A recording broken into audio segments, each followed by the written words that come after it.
Hey everybody, video lecture number 2 time. This time about diffusion. This one should be a little bit shorter than the last one because we're only talking about 3 things here. Well, okay, 4 things, but yeah.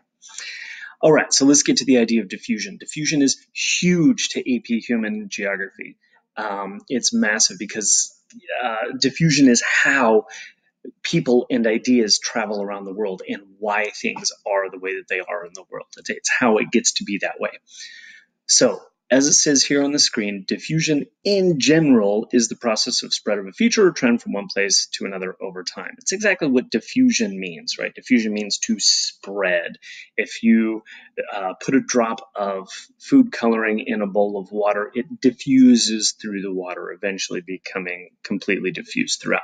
And that's kind of the idea of what we're getting to with diffusion. Cool, let's move on. Under the main category of diffusion, there are 2 kind of subcategories, okay? There is, on the one side, there's relocation diffusion, and on the other side is expansion diffusion. Now, if you think about what those words mean and you put them together with ideas, then this is how the things move. Again, you got to love it about human geography. The terms are almost always self-explanatory. So, relocation diffusion, how does the idea spread? People relocate and they take their stuff with them. So, some examples of that would be folk clothing. Why is it that maybe you'll see people in Seattle wearing the robes of a Tibetan monk? Is it because people in Seattle are Tibetan monks? No, it's because a Tibetan monk moved from Tibet to Seattle. That's kind of the idea. Okay, so relocation diffusion. Now, in the case of diffusion, sometimes these ideas will catch on amongst other people, and that's when it turns into expansion diffusion. Expansion diffusion is when the ideas themselves begin to spread through a society. Okay. So, for example, the idea of electric cars started small, and as the idea kind of got pushed through advertisement and through politics and through people's opinions and things like that, the idea of electric cars kind of catches on and starts to spread through different societies. Okay, see, that's different from relocation because we're not talking about people taking the idea of the electric car from one place to another, and that's why you find electric cars here in Silverdale. No, it's the spread of the idea itself. And that's what we're talking about with expansion diffusion. All right, I'm going to give you some other examples. By the way, as you're following along in these slides or looking at these slides on your own, check out the advertisement and you'll get an idea of an example of expansion diffusion. Okay, so let's move on. We've got the idea of diffusion. Diffusion then splits into 2 subcategories of relocation diffusion and expansion diffusion. Relocation diffusion stops there. Expansion diffusion continues on into 3 other subcategories. Okay, but first, example time. The major languages of the Americas. There you go. You're seeing the languages. By the way, this is an isoline map because the data of where the languages are is represented on the map rather than having it spread across man-made regions or average. Either way, you see the 3 major languages of the Americas being English in purple, Spanish in blue, and Portuguese in green. How did these things get there? Why do we in the Americas speak these 3 major languages? What type of diffusion is responsible for that? Obviously, it should be relatively obvious that that's through relocation diffusion, because where did those languages come from? Europe. And it wasn't that the idea of it itself caught on with Native Americans. So like, gee, those European guys over there are speaking English. Let's start speaking that too. No, the language was brought to the Americas. So relocation diffusion. Okay, let's move into, sorry, got that. Let's talk about the 3 subtopics of expansion diffusion. So not people taking their ideas with them, but the ideas themselves spreading. Okay, you have 3 different types. You have contagious diffusion, hierarchical diffusion, and stimulus diffusion. And again, like in the previous video, if it's in red, it's vocab. You need to know it. Okay. Again, these are relatively self-explanatory. If you know what those words mean, then you understand how those ideas diffuse. Let's go to contagious diffusion first. Contagious diffusion, exactly what it sounds like. The idea spreads contagiously to everybody, essentially, that comes in contact with the idea. Okay, so in other words, it spreads like a disease. Okay, don't get confused though. Diseases are not always spread by contagious diffusion. Either way, so diffusion tends to spread like a disease, or like we think diseases spread. The big thing to remember, the phrase to remember, is that it's equally and without bias. It spreads equally and without bias. In other words, everybody's gonna do it regardless of who they are, what social level they are, what language they speak, things like that. It's gonna catch on essentially uniformly. Okay? Some examples of that would be, well, most diseases, but also ideas on the internet, because basically everyone is exposed to the internet. That's basically contagious diffusion. Also, the idea of yawning. If you ever watched in class, if one person yawns, anyone who happens to be looking at that person also yawns. Doesn't matter if the person who's yawning or the person who's looking at them and starts yawning is a teacher or is a freshman or a senior or admin. Doesn't matter. They're all going to start yawning. So equally and without bias, contagious diffusion. Okay, another example, the bubonic plague in Europe spread by fleas. So basically anyone who was around anyone who had fleas, which was everyone, got the bubonic plague. Contagious diffusion. Okay. And fidget spinners, right? Viral stuff on the internet is essentially contagious diffusion.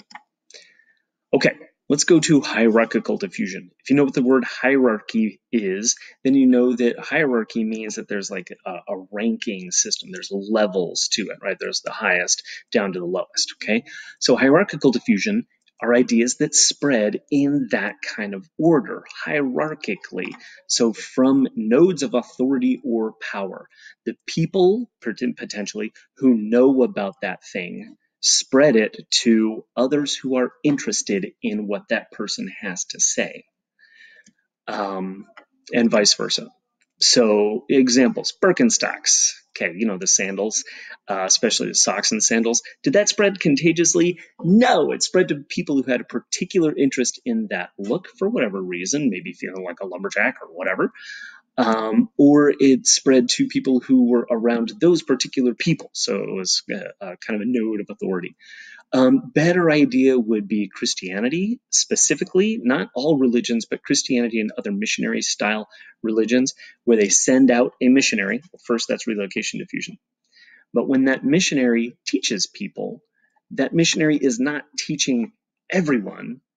They're only teaching the people who are interested, and those people are interested for various reasons. So that missionary is the node of power, and it spreads to the people who that person teaches, and then it spreads from them to other people who may be interested as well. Okay, so not contagious, but by kind of levels. Clothing is a huge one. Fashion is a great example. Fashion spreads to the rich first, and then to the people who really want to afford it and are going to break their budget to be able to, and then eventually it gets through all society to the point that Walmart is selling it, and so that's hierarchical diffusion. Okay, music too, and Starbucks. Right, Starbucks is hierarchical because it went from major city to major city to major city. In other words, it went from Seattle all the way to New York and to San Francisco before it came to, say, Silverdale, right next door to Seattle. Okay, so that's hierarchical diffusion. All right, here's a little breakdown. Contagious diffusion, you can see there's the green dot here. The hearth, remember, hearth is where an idea starts. The hearth is here at the center. Everything in purple, everybody around it gets that idea. Then everything in orange, or every person around that gets that idea. It goes out in waves, but it's equally and without bias. Everybody gets it. Hierarchical diffusion goes from this one hearth to only the particular groups that are interested or have a direct involvement with it. And then it's only going to spread to other groups that have a direct involvement with those, and so on down. Okay? All right, so that's contagious and hierarchical. Last, stimulus diffusion. This one tends to be the one that people have the most confusion about. Stimulus means that there's this impulse, there's this idea, there's this kind of starting point, and then it spreads slowly. There's this kind of flash. So this one is probably the least understandable by its terminology. Either way, what stimulus diffusion does is it is imitative behavior. So the idea itself doesn't spread, but ideas that are very similar do spread. Cool. So, for example, I got a bunch of examples here for you. Let's take specifically the Cherokee written language. Until Europeans came to the Americas, the Cherokee had no written language. They had no use for it that they knew of. But when the Europeans got here and the Cherokee saw that the Europeans were using written language, the Cherokee realized the usefulness and the power of having a written language. So they straight ripped off someone else's written language. No, they didn't. It wouldn't be stimulus diffusion if they did. What they did is they created their own written language. They didn't use the Roman alphabet. They didn't use the English style of writing.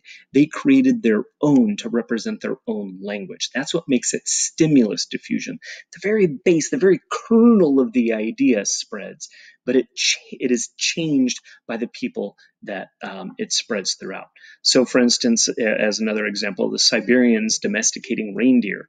They saw people who had domesticated cattle, but in Siberia, cattle can't survive.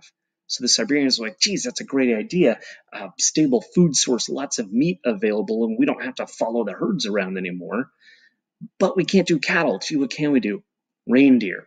So they domesticated reindeer instead. So again, that kernel of the idea of domesticating your food spread, but what was domesticated did not. So again, stimulus diffusion. Great example of it here on YouTube. I recommend you check it out when you can. Another example would be the spread of gunpowder from China, where they were using it for celebrations, to Europe, where they decided to use it for weapons. So stimulus diffusion of the uses of gunpowder. Okay, that does it for the styles of diffusion. As always, email me if you have any questions or bring them up in the meets. And we will see you when we see you. Have fun.